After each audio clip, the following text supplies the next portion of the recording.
Good morning, everyone, and thank you very much for joining us for this morning's AVC Wise hosted webinar, and it's entitled Investing Your Shared Cost AVC.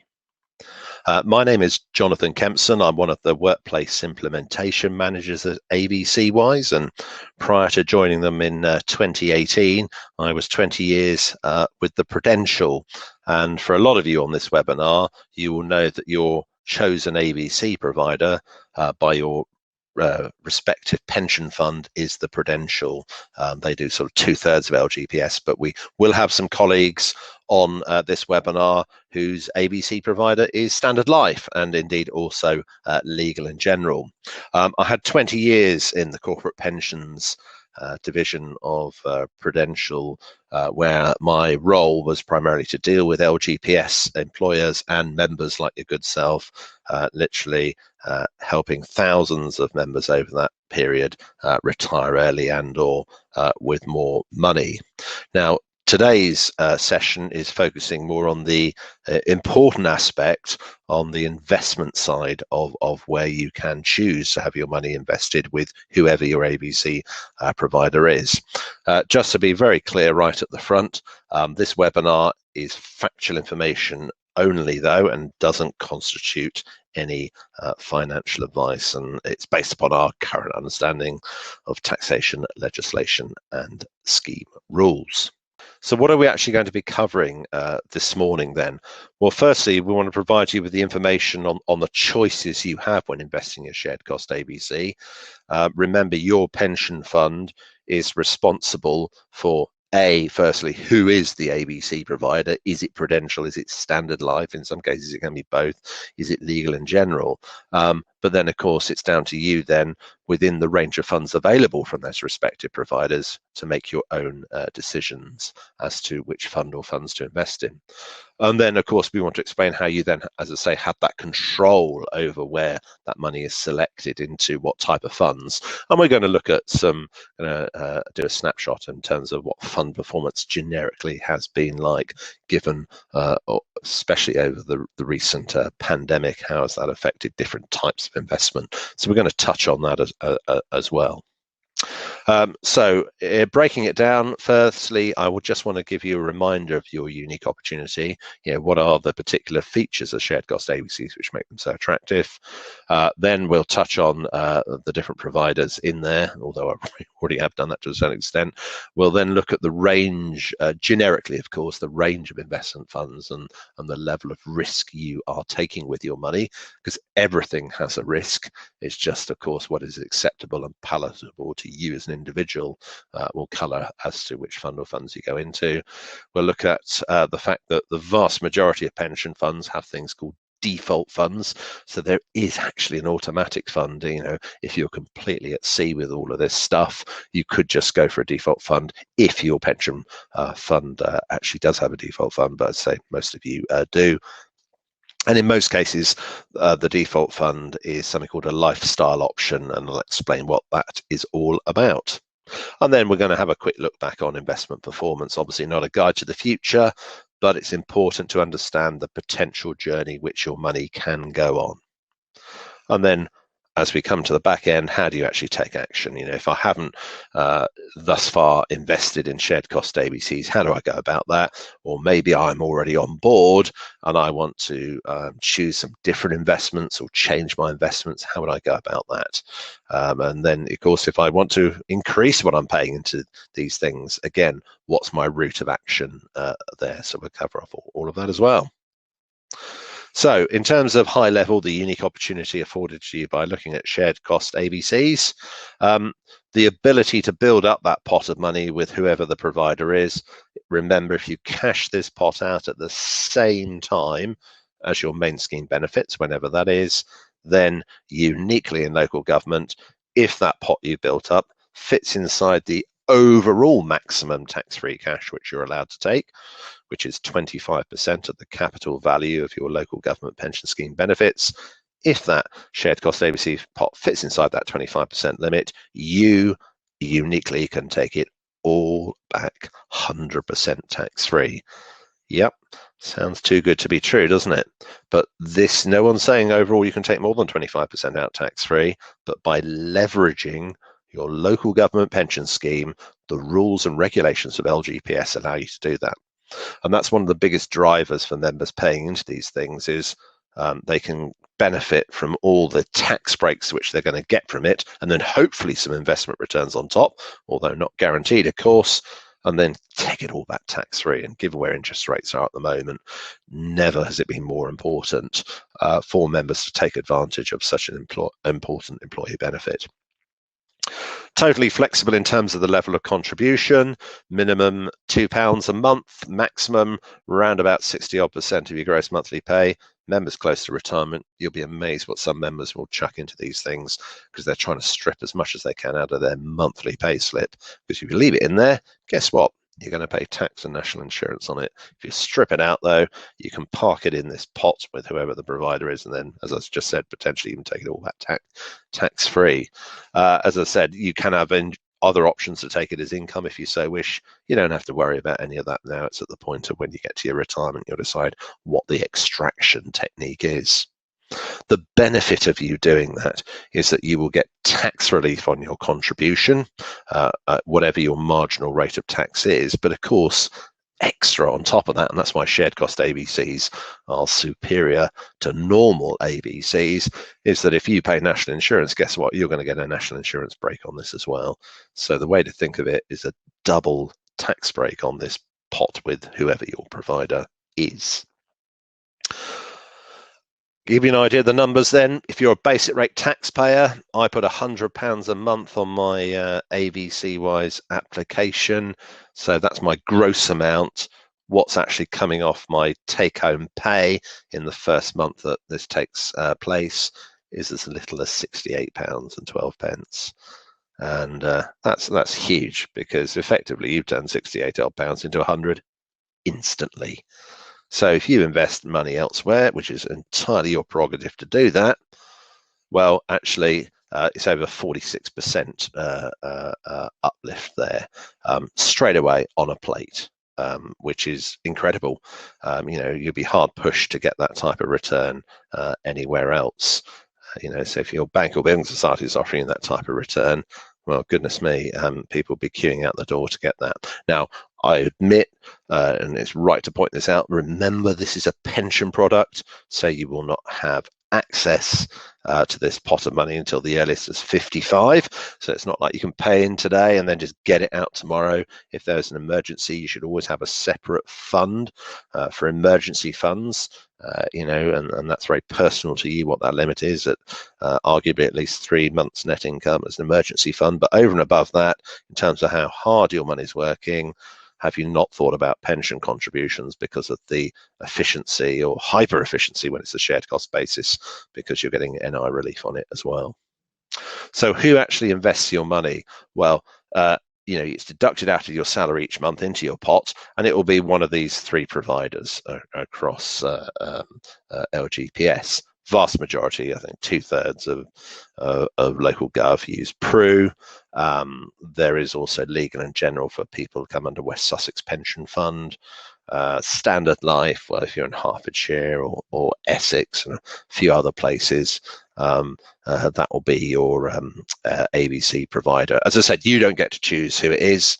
It is what it is. It's dictated by your local government pension fund, and they're responsible for then whittling that down to X number of funds available under each provider. And of course, they review that provider, and if they were unhappy with them, the pension fund could always appoint another AVC provider. So let's talk around investments then, because that's a sort of cut and thrust of this particular session. And investments often fall into different what we call asset classes. And what I mean by an asset class, for example, if we are talking about cash, well, cash is an asset class, stocks and shares or equities are an asset class. Commercial property, if I was investing in that would be an asset class. It's all about understanding, well, which asset class are you prepared to invest in? The important thing is that you can diversify your money. So the way to think of it, and certainly Prudential label all of the different funds, they give them what's called a risk rating. So you have sort of minimal risk through to higher risk. Standard Life do it on a number scale, actually, sort of volatility risk. But as a generic piece here, clearly at the bottom of the risk ladder there, you've got minimal risk, and that would be an example of a sort of cash fund, which you can invest in. So yes, you can actually effectively get over a 46% return on cash, believe it or not, if you chose to go into a cash fund. But of course, given the nature of the beast, certainly at the moment, you wouldn't be expecting any type of real return on top of your money, given what's going on in the world with cash. If you've got money, different, but if you've got money in a deposit or cash ISA, well, actually, your interest rate is paltry. In fact, if you factor in inflation, which we're seeing, unfortunately, spiking a bit at the moment, think about when you last filled up your car, how expensive that's gone up just over the last year. Inflation is running above the Bank of England base rate target of 2% now. So what that means, of course, the last one I saw was at 2.1%. So if you're invested in cash at the moment, what you should be asking yourself is, are you getting 2.1% interest at the moment? Because if you're not, effectively your money is going backwards. And that's the challenge you've got, and that's the risk you've got if you put all of your money into cash. Whilst it's going to be relatively stable, actually your enemy is inflation. Now, if you're close to retirement, you probably don't give a hoot about that, because remember, you're still getting a massive tax and national insurance saving, and you might be of the opinion, well, as I'm close to retirement, I'm worried about markets going up and down if I invest in those. So I want to put it somewhere in sort of calmer waters, and I'll just accept there's going to be a bit of a runoff in real terms with inflation here. Remember also, of course, when you're invested with these providers, whichever fund or funds you're in, each of those will have a different annual management charge. So that's how Pru, Standard Life, Legal and General basically get paid, and it will be taken come rain or shine, whether those funds go up or down, because as we know with investments, they can go up or down. Your capital is not guaranteed, and yes, you could get back less than what you've put in. But don't let that fear of loss stop you from doing anything. It's probably one of the worst things you can do is nothing, because doing nothing is always the easiest option, isn't it? Well, I'm worried about things at the moment. I'm worried about COVID. I'm worried about losing some money on this. I'll tell you what, I'll just sit on this for another few months. But what you're actually depriving yourself of is the all-important tax and national insurance break. You get a 46% buffer from the tax man if you're a basic rate taxpayer straight away. So, the reality is that all of these providers, whoever they are and whichever fund or funds you go into, they're going to have to do an appalling job with your money before you're going to be personally out of pocket on this. So by doing nothing, that's probably the worst option you could do. So even if it's, I'm going to do my shared cost AVC and I'm going to put it into a cash fund, at least you're getting that tax and NI. But recognize over a longer period of time, inflation will be your enemy in cash. Now, you might then be of the opinion, well, okay, well, maybe I want a chunk of it in cash or maybe none of it in cash.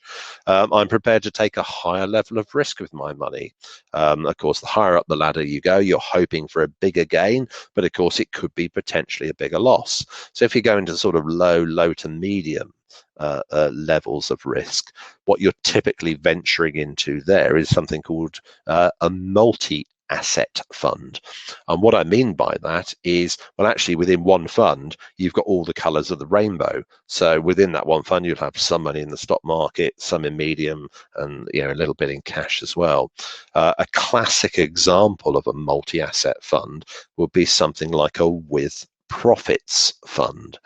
And the with profits fund, if you've got that fund available, because it does vary, remember, from LGPS pension fund, from fund to fund there. But if you have got something like with profits available, the aim of that type of fund is to try and do better than a deposit fund, but without the relative risk of being directly in the stock market. And it tries to smooth out the ups and downs of the market through a bonus mechanism. Now, of course, the bonuses aren't necessarily guaranteed, but that would be at that kind of sort of low to medium risk level. You'd be looking at something like a multi-asset fund, something like with profits. As you go more sort of into the sort of medium bracket, you're getting into the world really of bonds. And bonds, there are different types of bonds out there. Firstly, you can lend your money to the government, which is deemed to be a pretty safe place to lend your money to, and effectively you're buying units in a fund, but you're lending your money over different periods to the government, and they'll pay back an interest rate on that, and that's what we call a gilt. And there are different types of gilts out there, shorts, mediums, and longs. Basically, there are different types of gilt funds which you can invest in.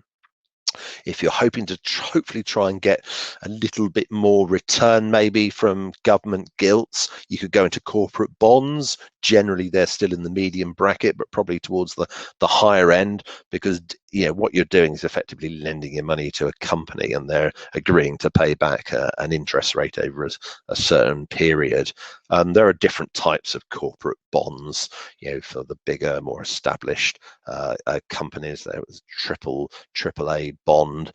If it was a sort of, should we say, a less stable company or more risk attached to it, you even get things called what we call junk bonds. But essentially, you're lending your money to a company and get an interest rate on that. So that'd be sort of medium risk.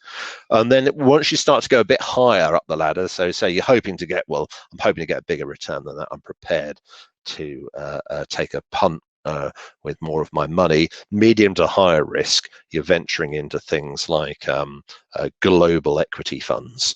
So rather than putting all your money into, say, the UK stock market, you're generally going into a fund which will have a bit in the US, bit in the UK, bit in Europe, bit in Asia. So you are diversifying, but you are still ultimately invested in stock markets. And we'll have a look at some of the journeys some of these generic funds have been on. And then something like higher risk would be, well, actually, I'm going to go into a UK equity fund. So all my money is on the UK. Now, of course, UK, we've had the sort of Brexit thing, haven't we? And we're still yet to bottom out. We might not actually really understand economically the impacts of Brexit for many years to actually come. There's still a lot of fallout there, particularly with the border, with and how Northern Ireland actually integrates certain food products. You might have been seeing that on the news, and Europe taking a tough line on that. So there's all sorts of stuff to bottom out there. How ultimately that's going to impact on UK equities, again, we will have to wait and see on that. But as I said, you can diversify across all of those. There's nothing to stop you saying, well, I'll put £25 in that one, £25 in that one. If you're in a multi-asset fund, you're getting that diversification anyway. But even if, as I said, you are completely risk averse and you're worried about markets and all the uncertainty in the world post-COVID, so we're technically in the pandemic, aren't we? But how we come out of it, you can even go into a cash fund. And the beauty of this is there's no right or wrong. And of course, remember, you're always in the driving seat with this. There's nothing, obviously you control what you want to sacrifice each month out of your pay, but you also have control as to what level of risk you take with your money. And that can change over time as well.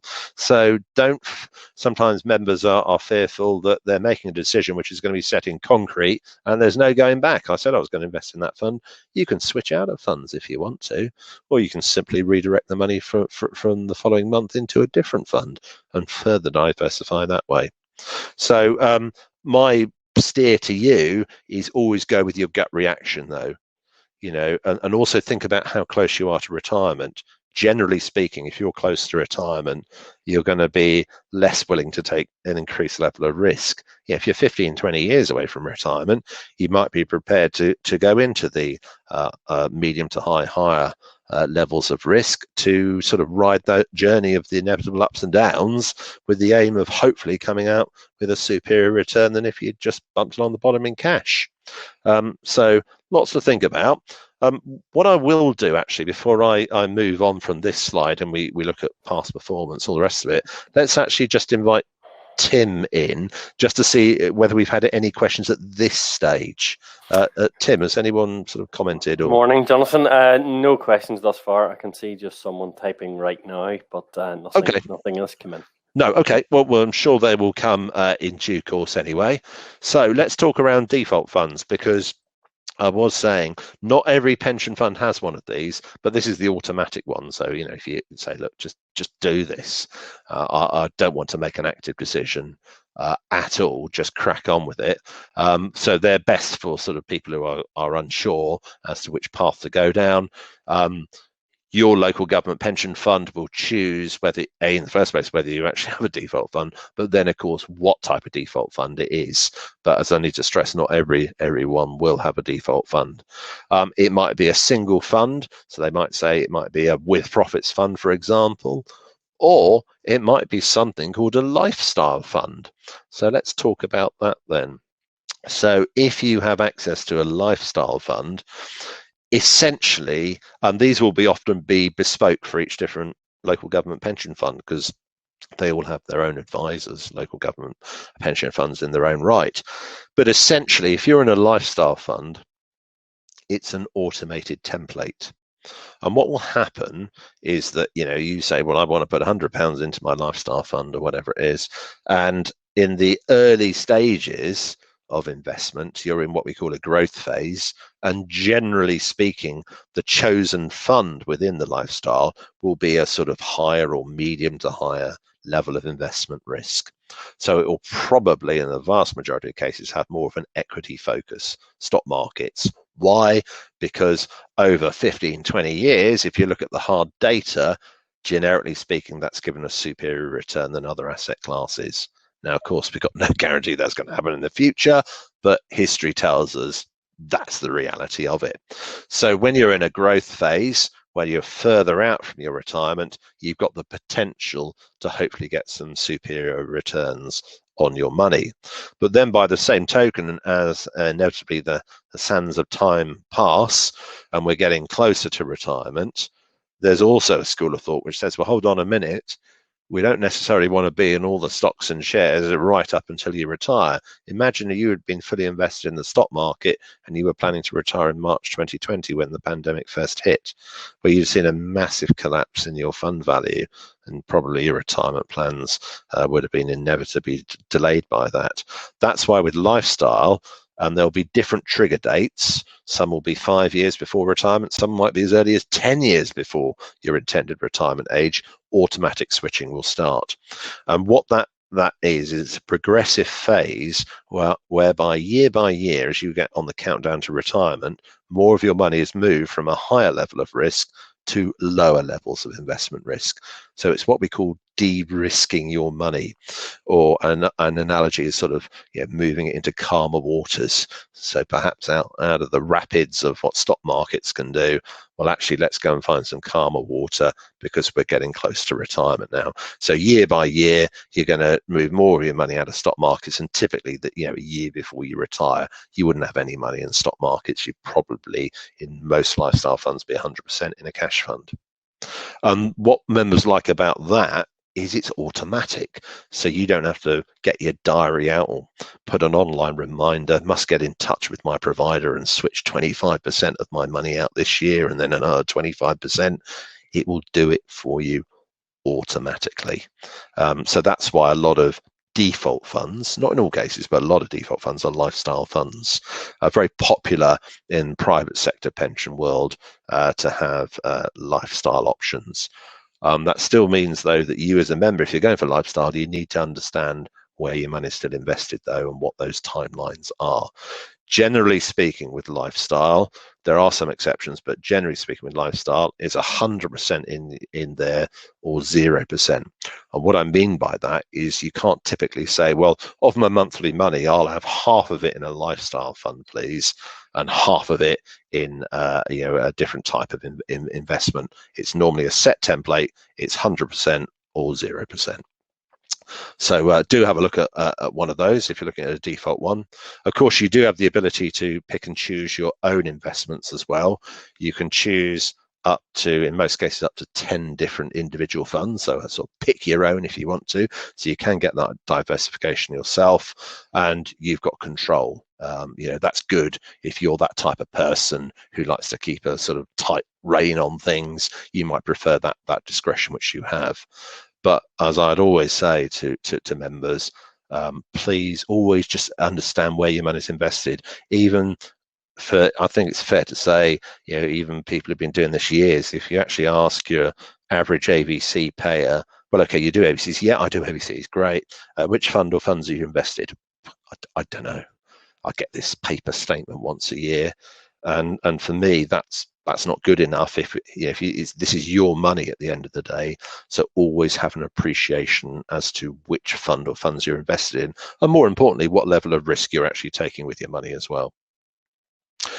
Okay, let's talk about funds and performance. Let's talk about what happened with COVID-19 and what it did to markets. Now, there's a lot of data on here, but don't worry, I don't want you to go through every line of data here. This is just trying to show you some generic trends as to what happened to investments. So if you go back to March 20, and use that as our initial baseline, we're then going to look at, well, what did it do to markets in the short term? And it's quite interesting, really, depending upon where you were actually invested. So if we firstly went for D, so if you see letter D, that's a sort of deposit and treasury, like a cash account, if you like. And what you'll see over, and this goes up to May, 19th of May this year, you'll see more or less a flat line just above, or slightly below the flat line, because in real terms, cash funds tended to go down. Flat line. So if you're invested in cash and in your AVC and the pandemic hit, well, nothing really changed, really. It just carried along, sort of bumping along the bottom. Now, if we go to the other extreme, we look at F, the sort of mauve line there, the purple one there. If you were in UK all companies, now this is not the FTSE, okay? So this is across, because the FTSE 100 just focuses on the top 100. So this is across all companies, hundreds of companies listed there. You'd have seen initially in March a huge dip, down almost 30% on your money. So imagine you'd been invested in a UK equity fund and you were planning to retire in March 2020. You'd have had a rude awakening when that hit. Then you'd have seen that it did sort of recover. And then, as I said, if you look at, once you got into sort of, now interesting,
Hi folks, it's Tim here. We seem to have lost Jonathan, so give me a second to see if I can get him back. 2 seconds, thanks.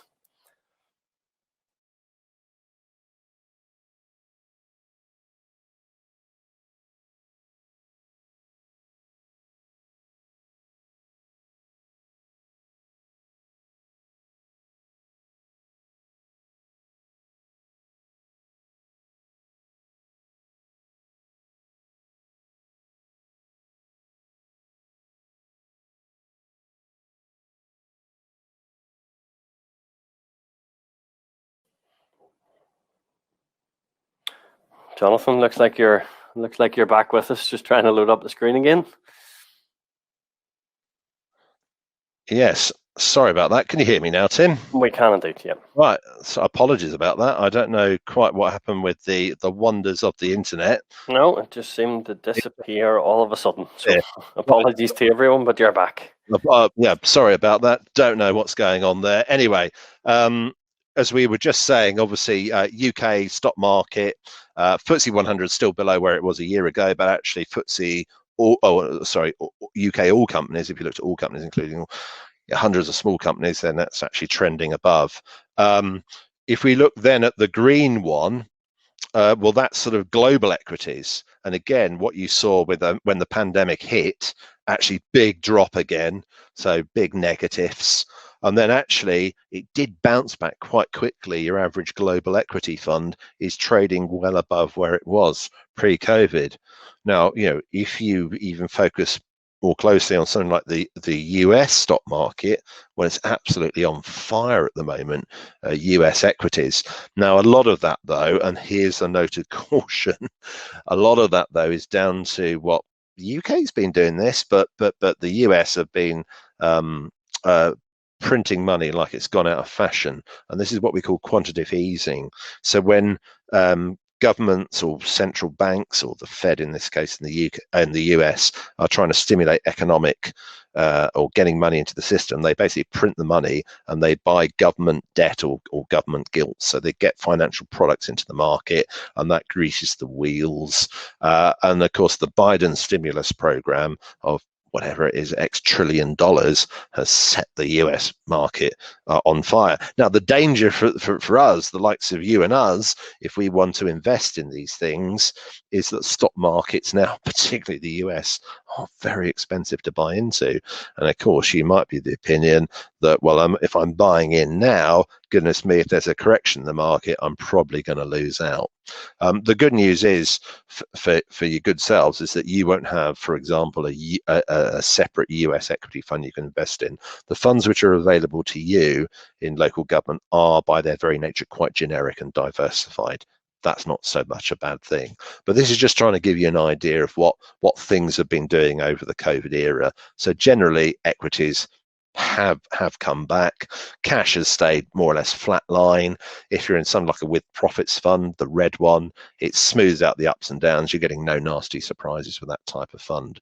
So what I'm trying to say is, as I say, it depends which waters you're fishing in as to what your investment journey is like. And always never just look back, although we have just looked back over the COVID-19 era. If you actually look back a lot further on this slide here, and we look at a sort of 20-year trend, well, okay, well, how did those different things do over the last 20 years? Again, some interesting trends in there. If we start with our cash, well, guess what? Cash has been pretty naff over that period. It's sort of flatlined again, but at least it's given consistency. But again, of course, inflation's been the enemy there. There's the red one, something like a with profits fund, because it smooths out the ups and downs. They've been able to take the peaks and troughs and plot a sort of general safe, sort of steady growth there. But of course, it hasn't had the best returns. The best returns over the last 20 years, look at that, have been global equities. Okay, now you'll have seen, if you look on the timeline back in 2008, you can see a big dip then. You might remember the global banking crisis, so inevitably there have been some big dips in it. And of course, you can see towards the end the big dips from the COVID era as well. But generally speaking, stock markets have, despite that up and down journey over the last 20 years, giving you, a superior performance. The question is whether you are the type of person who's prepared to weather the inevitable ups and downs that you're going to get from those things, or do you go somewhere in between, something like a multi-asset fund, or actually, I don't like that type of journey. It's going to keep me awake at night if I get my statement and it's gone down 20% or what have you. Maybe I'm just a cash person. My point is there's something there for everyone, but inevitably investments will fluctuate, and some will be more volatile than others. So how do you take action then? If you are a new member, you don't currently have a shared cost AVC, you're thinking, well, actually, probably do want to benefit from this, because if nothing else, I'm still getting all the tax and NI saving. That's before whatever the investment return is, whether that is positive or negative. So, if you're, a new member without a plan, you will have whoever your provider is, depending upon your LGPS pension fund you're a member of. you would need to firstly go to the AVC Wise website. That's where all journeys start for new applicants. And as I said, the vast majority of you will be new to this. Convert is only for those of you who are still doing a normal AVC and for whatever reason didn't switch over to a shared cost version. So most of you will be new. So you fill out that, fill in your personal details. You would then click on, when you do your application, you can get the list of the relevant fund guide, which funds you can invest in, and then you can make your decision from that listing there. Fill that in on the AVC Wise portal, on the online application form, and then it will take effect from the next available payroll month. So it's quite easy. If you're new to this, you just fill in the AVC Wise form to kick it off.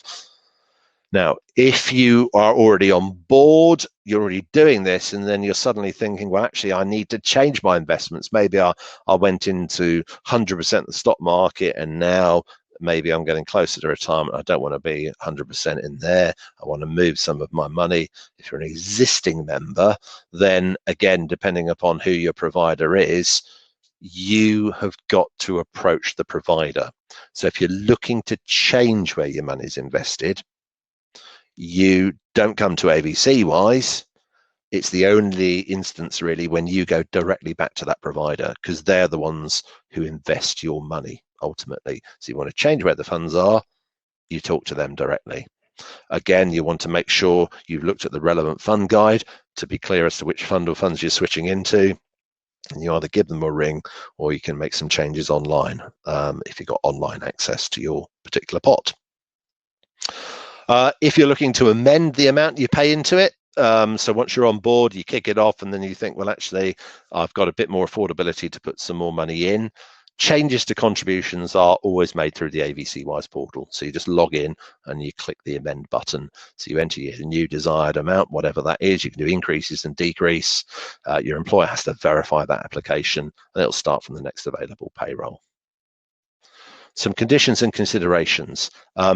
By participating in shared cost AVCs, you don't damage your main local government pension scheme. They always use your pre-salary sacrifice or your notional salary to work out your main scheme benefits.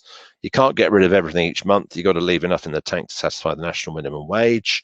So that's why your contribution at the top end is capped around about 60% Vast majority of you cannot go below something called the lower earnings limit, which is a good thing, because if you go below that, then you could start to damage your state pension. That's as little as £6,240. To be honest, once you get into non-taxpayers realm, you've got to think very seriously whether you should be paying into this type of thing, because the key benefits of paying into a shared cost AVC are tax relief and national insurance relief. And if you're not getting one of those or both of those, then you've got to think, well, why am I paying into this type of vehicle? As I said, that's long before you get anywhere near the lower earnings limit. Annual allowance, how much can I pay into pensions each tax year? £40,000 a year. Sounds a lot. You do use up a chunk by just being in your main local government pension scheme. Do be aware, though, of something called the MPAA, Money Purchase Annual Allowance. I've just had to actually talk to an AVC Wise client this morning who basically cashed in an old personal pension. Pensions freedoms allow you, if you're currently 55 or over, if you've got an old personal pension or a pot of money, just to cash it in, have some fun with it, because you don't have to buy a product now. So this gentleman did that, and then he started paying some very large shared cost AVC contributions. And I said, oh, we've got a problem here. Because you're taking the money out of a pension pot, and then not directly, because you can only pay it out of your pay slip, indirectly, you're using it to fuel some quite large fresh shared cost AVC contributions. And he's had confirmation from his provider he's triggered the money purchase annual allowance. That means he's capped at only putting £4,000 a year into his shared cost AVC. So forget the 40,000, much lower at 4,000. But that's only if you cashed in a pot of money. So just be aware of that. Think very carefully before you cash in other pots of money. Lifetime allowance, if you go over this, you get into punitive tax. Taxman's frozen this for the next 5 years, £1,073,100. Sounds a lot, but if you're a very long server in local government, you might be closer to that number than you might imagine. But remember, when it comes to shared cost ABCs, you're in the driving seat. You can control, increase and decrease what you're paying into these things. And if you move on from your respective employer, it stopped anyway, the contribution automatically. That money's still invested, can go up or down depending upon where it's invested. You can even make changes to where it's invested, but you can't carry on paying into it. Further resources after today, you can go on to the relevant fund guide, which you've got, and it'll either be Prudential or Standard Life. Both of them do produce what we call member fact sheets, and you can go in there, and if you want the detail, not everyone does, but if you want to understand past performance, not a guide to the future, you can see certainly how it's been forming over the last quarter, over the last year, see what the generic trend is, and some more information in terms of the top holdings and where it's invested. So there's the information is there on the respective funds if you so wish it. In summary then, local government shared cost AVCs, they're unique. Only LGPS members can do shared cost AVCs, which is great. The fact that you've got control, as I said, your AVC investment choices are firstly made on the AVC Wise website when you apply in first instance, because that's when you open it up. Well, I want to put £100 into whichever fund or funds, but remember, after that point, if you want to change where it's invested, you need to actually contact the provider, whoever that is. As I said, you can go for a default fund if your fund has one of those, lifestyle fund, or you can actually pick your own funds as well. So it's entirely up to you. But because of the tax and NI saving you get, you've got to recognise that this is a fantastic opportunity to get, as I say, north of a 46% return on your money before it's even invested, which is a fantastic boost to your money, irrespective of whatever the investment journey is over that period. And that's obviously the 46% is for a basic rate taxpayer. If you're a higher rate taxpayer, well, it's a no-brainer if you're into higher rate tax, because you get a 40% income tax saving and 2% on the NI.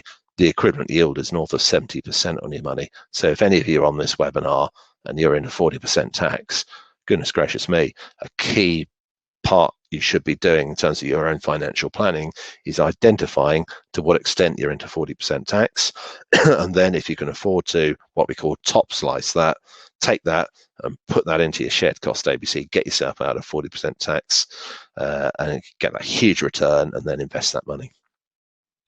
In terms of questions about investments, obviously you're best getting the fact sheets off the relevant websites. And then if you've got more detailed questions on a particular fund, you want to understand it in greater depth, then we would kindly direct you to the provider. Remember, these are the people who are investing your money.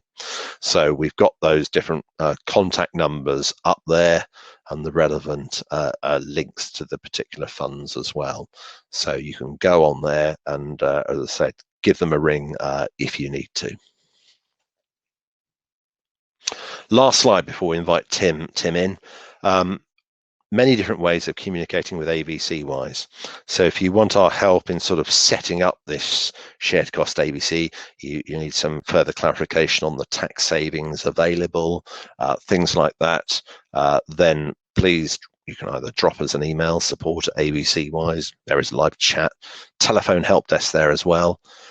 We do have a knowledge hub, which is a great source of we've got a calculator on there, so you can put in your salary and your tax code. It even tells you what the net cost is to give you an idea of what savings are up for grabs in terms of tax and NI. And then it can even do a forecast over X period of time as to potentially what your pot could grow to. That's on the AVC Wise Knowledge Hub, so we've got a great online calculator there. Do have a look at your frequently answered questions. So whichever employer you're with us, you'll have bespoke FAQs for each and every one of those, and they are unique to your organization. So do have a look at those there on the AVC Wise portal. And then lastly, if you're after some help with your main local government pension scheme, lgpsmember.org is a great website as well. Okay, let's just invite Tim in just to see whether we did generate any questions. Tim? Yes, we did. This is a simple answer. So I'll get through them. There's maybe 6 or 7 different questions here, Jonathan. So Andrew had asked how quickly is the money invested after payday. So I'm assuming that depends on payroll, how it's sent to different providers. But I would guess, Jonathan, that within a month, if the providers are playing ball, would we say? Yeah, I mean, obviously, what happens is it disappears off your pay slip at the end of the month. It then does, for want of a better word, disappear into cyberspace, because essentially your employer has to backs transfer that money to the actual provider.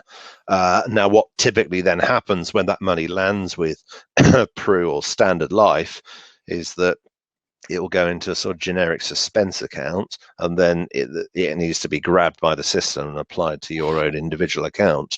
Now, what they do is they often backdate, though. So even if that process of allocating to your individual fund account might take another 5 working days or whatever it is, they will backdate it to the date of receipt when they got it into the organisation. So you won't have suffered any financial detriment for being out of the market. But inevitably, it doesn't go in on the day that it disappears off your payslip. There is a lag there. But once it's with the provider, they will then backdate it to the day and the unit price on when they actually receive that money.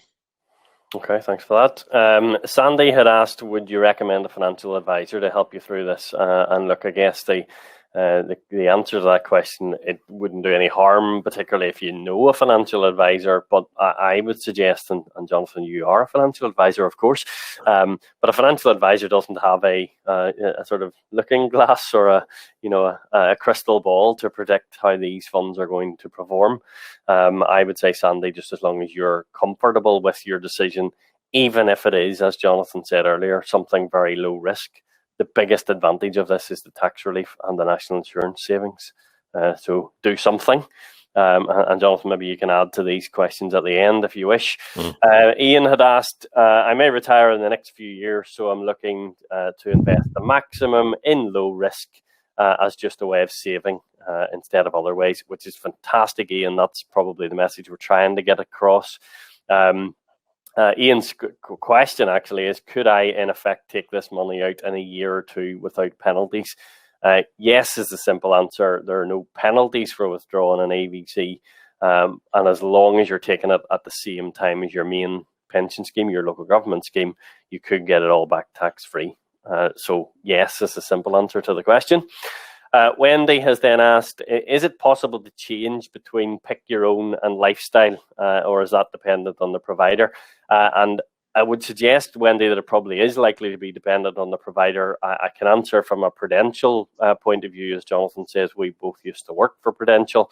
And with Pru, you certainly have to have all of your money in lifestyle, or you can pick your own funds. Jonathan, I don't know if we can comment on the other providers. Yeah, we can actually. With Standard Life, they do actually allow a blend of lifestyle and a with profits fund, rather bizarrely, but no mix with any other fund. So I don't know quite why that is, but they do have that ability. But yeah, in most cases, it's all lifestyle or not. Okay, brilliant. Sharon has asked, if a person wants to retire at 64, has 5 years to go, how much would you recommend that they put into their AVC? I'm going to answer that question, Sharon, by simply saying as much as is affordable, and that counts for anybody, no matter what age you are or how long you've got to go until retirement. Pay in what you can, because again, because of the tax benefits, you won't make money like this anywhere else. Jeremy has then asked, can you give an idea of the likely level of charges to move money out of the AVC pot, and B, the annual account charges of, say, a drawdown account? Now, I think that sort of goes outside of the realms of the AVC itself, Jonathan, but I don't know whether you want to comment on that. Yeah, let's... Good question. I mean, the annual management charges, generically speaking, if we take Pru cash fund is typically 0.55% a year. Now, of course, what that means in Pru cash at the moment is that your annual management charge actually exceeds what your investment return is on the cash fund. Some of them have been 0 or 0.1%, so you've got a bit of a negative runoff there. Most of the other fund charges are sort of, you get to 0.6, 0.7. Some of the standard life ones do nudge 1% annual management charge. Just to give you a flavour of the range, it will vary from fund to fund. If then you are retiring, you're leaving local government, or you're moving this AVC money out. Maybe you're not taking it as a lump sum at the same time as your main scheme. You're transferring it out to something external, and one popular thing is to put it into an income drawdown plan. Now it depends. The vast majority of cases you will have to do that through a financial advisor. Now, if you're going through a financial advisor, then there's a whole different raft of charges which can be applicable, whether you retain that on an ongoing advisor charge to look after this pot. And that will be in addition, of course, the advisor charges will be in addition to whatever the annual management charges are. So, yeah, that would be whichever route you go down, whether you involve an advisor or not. Generally speaking, you don't necessarily have to use an advisor, but again, if you don't know what you're doing, you might want that responsibility for someone else to look after it. But drawdown charges, I wouldn't really want to go there in terms of commenting what those are externally, but certainly internally with your annual management charge, there's quite a range from typically 0.55 up to 1-ish%. Okay, thanks for that. Jenny had asked, will the slides be available to us after the session? Actually, Jenny, the slides were available throughout. Either one of the two of us mustn't have forgot to tell you that. So if you scroll up in the chat, you will see a copy of the slides, which you can download. You'll have a couple of minutes left to do so. Let's see, Sharon has asked, is the national insurance and tax percentage based upon our investment per month or capped? National insurance and tax saving is not based on the investment whatsoever, Sharon. The national insurance and tax saving is based on your salaries and, of course, how much tax and national insurance you pay. And remember, you get that benefit before the monies are invested. So they're two separate things there. Maybe we're confusing things a little. Rapindra asks, by default, do I invert all my pension to the shared cost AVC or only the AVC pot? Or can I choose as much I want to invest? Again, a little bit of confusion there, I think, Rapindra. You don't invert any of your existing pension. The local government pension is unaffected. You will decide then what you pay from your monthly salary into this shared cost AVC pot. So again, I don't know whether there's a little bit of confusion there. And the final question we have is from Victoria. And Jonathan, I think this relates to the MPAA possibly. Right. Would an inherited pension affect the amount I can pay in? I'm assuming. Is that from a pension sharing order or something of the like, which I don't think affects money purchase annual allowance. I don't know whether you would interpret that question any differently. Yeah, that's something we might need to take up on a sort of one-to-one basis to understand what that looks like. Normally, the money purchase annual allowance is only triggered by you cashing in a personal pension of your own. So, it wouldn't necessarily be the case if it was an inherited pension, but perhaps that's something we need to just clarify offline off this webinar. So, so there's probably more detail. Probably a couple of questions, particularly Jeremy's and Victoria's question, that we might want to pick up separately. I can see someone else typing, but I'm conscious of time, of course. Conscious of time, yeah. I wanted to just go back to the point you made, Tim, earlier about the person who was saying, well, how much should I pay into this? And obviously, quite rightly, you said, well, whatever's affordable for your own situation. I think one thing we can't impress upon you more is that once you've retired, whenever that is, this is your opportunity up to the point of retirement to really leverage your local government pension scheme. And if you can take it all back as a tax-free lump sum within limits, given where interest rates are at the moment, it's so important members recognise you have this window of opportunity. And even if you're relatively close to retirement, it's not too late. And if you're getting in touch with us for a one-to-one, if you get a projection of whatever your LGPS pension is going to be, we can actually calculate what is your maximum AVC you can have back as tax-free cash? And that's a very important number to understand, because then that gives you something to aim at. Because if you know that your pension is going to be X in 4 years or whenever it is, then we can say, well, given that number, then this is how much you could have in your pot by then and have it all back tax-free.